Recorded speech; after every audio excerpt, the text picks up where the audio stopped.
1 September रोजी झालेल्या नैसर्गिक अतिवृष्टीमुळे जळकोट तालुक्यातील आतनूर या गावातील शेषराव गुंडिले या दलित कुटुंबातील व्यक्तीचे घर शॉर्ट सर्किटमुळे जळून खाक झाले आहे.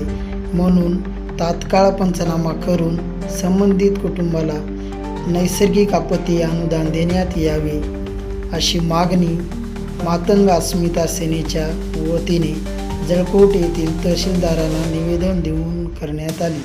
याप्रसंगी उपस्थित मासळ संघटनेचे मराठवाडा अध्यक्ष नितीन दादा तलवारे, नगरसेवक संग्राम नामवाड, लातूर महिला आघाडी जिल्हाध्यक्षा उषाताई भालेराव, इतर सर्व पदाधिकारी, सामाजिक कार्यकर्ते तसेच पीडित कुटुंबीय उपस्थित होते.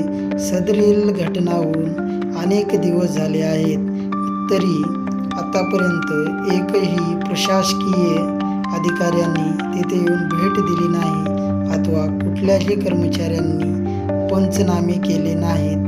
हे अतिशय दुर्दैवी आहे असे संघटनेचे मराठवाडा अध्यक्ष यांनी नमूद केले आहे.